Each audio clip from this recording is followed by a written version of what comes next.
back to 4Sides TV with me, Isma. India has expressed deep concern over the escalating situation in Gaza following Israel's resumption of airstrikes in the region.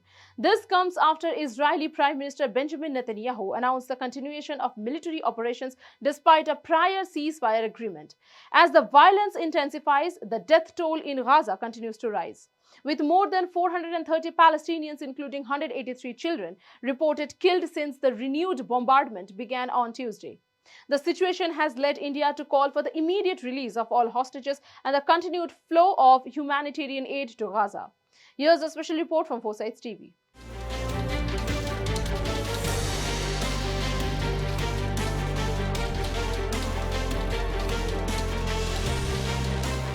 The Indian government statement expressed alarm over the humanitarian crisis and emphasized the importance of all hostages being freed. India also called for the sustained supply of humanitarian assistance to those suffering in Gaza, despite international mediation efforts and a ceasefire agreement brokered by the US and regional players like Egypt and Qatar. The renewed bombardment signals a breakdown in negotiations between Israel and Hamas. Israeli forces resumed airstrikes, citing a lack of progress in extending the ceasefire, with Netanyahu stating that these attacks are merely the beginning and that all negotiations would be conducted under fire. In response, Hamas indicated its willingness to negotiate but rejected the need for a new ceasefire agreement. Meanwhile, Gaza's health ministry has updated the death toll to more than 61,700, with thousands still feared dead under the rubble. On the Israeli side, tensions continue to rise, not just in Gaza but also domestically.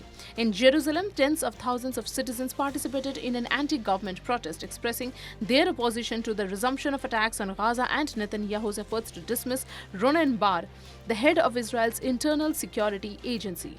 Shin Bet. These developments have added another layer of complexity to the already volatile situation, as the investigation into the recent Hamas attacks by Shin Bet has further strained relations within Israel.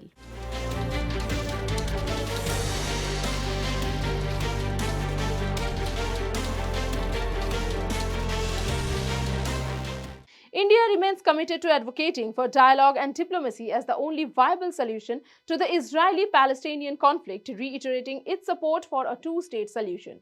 At the same time, it has strongly condemned all acts of terrorism while stressing the need for humanitarian response. The international community faces mounting pressure to intervene as both the humanitarian crisis in Gaza and the political tensions within Israel continues to escalate. India's calls for an immediate ceasefire, the release of hostages, and continued humanitarian aid highlight the urgent need for diplomatic efforts to bring a peace resolution to the conflict. That's all for today. Thanks for watching 4Sides TV with me, Isma.